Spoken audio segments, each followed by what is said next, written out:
your students seem bored? Do your lessons sound like this to them? Wah, wah, wah, wah, wah, wah. If so, you may want to try some new teaching styles such as kinesthetic teaching. This has to do with using physical movement in academic lessons. Kinesthetic lessons have been shown to improve memory and help with critical higher order thinking skills. These are skills necessary in subjects like math and science.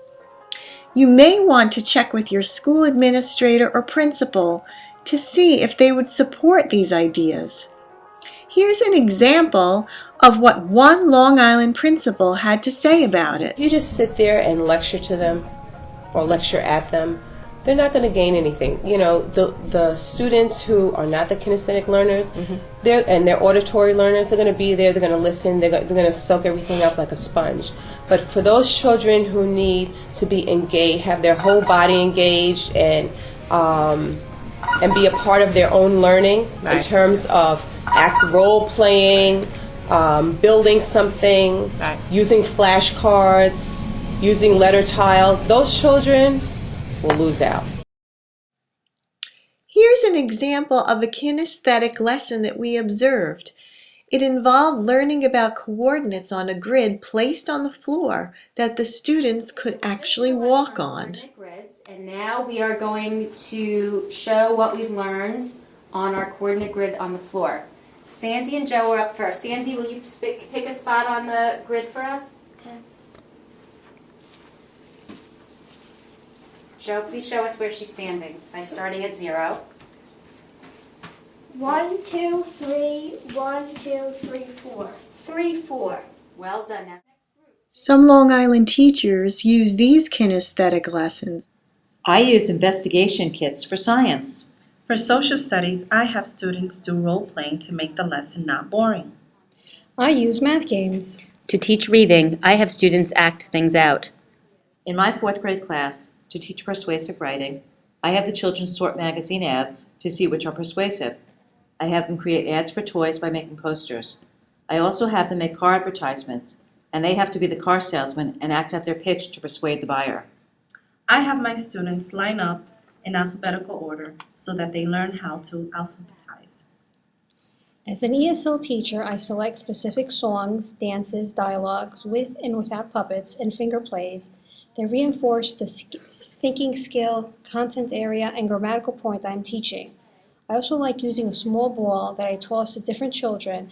They have to catch it and then answer the question.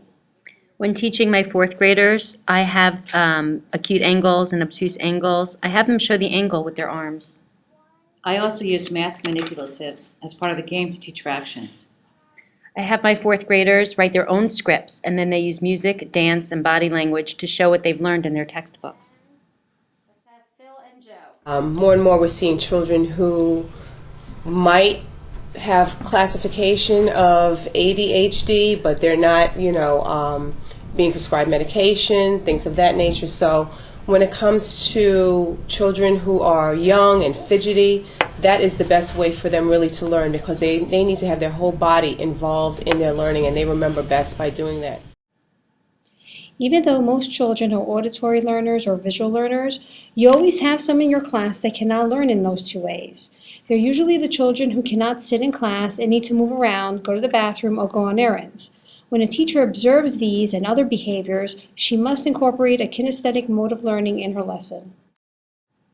A few of my friends don't like it, but I do. I would say I've used kinesthetic learning in every single subject, from reading to writing to math to science and social studies. Most often the way that I teach is all of the subjects are interdisciplinary, they cross each other. We found that there are some challenges to a kinesthetic teaching style. One is that some students need a lot of support when getting up in front of a class. This challenge can be overcome by placing the child with a buddy or in a group to help the child feel more comfortable. Another is that some students have a challenge with gross motor skills. In this case, the teacher can accommodate the challenge by substituting steps that the child is able to perform. Yet another challenge is that the students may get out of control In this case, the teacher really needs to have the lesson planned very well, and if it's still a problem, she must have a backup plan available. As a new teacher, your hardest challenge in the classroom is tapping into every single student and figuring out a way to connect to each kid and to find their best way of thinking or their best way of learning or any way of learning. And oftentimes I find that when you do things in the way that they learn best or in a kinesthetic manner, kids most often remember the situation or the problem or the steps better. Although kinesthetic teaching and learning may have challenges, we feel that the benefits greatly outweigh those challenges. Kinesthetic teaching is just another tool in a teacher's toolkit to design lessons that can be interesting and engaging. Thank you, and we hope you enjoyed our presentation.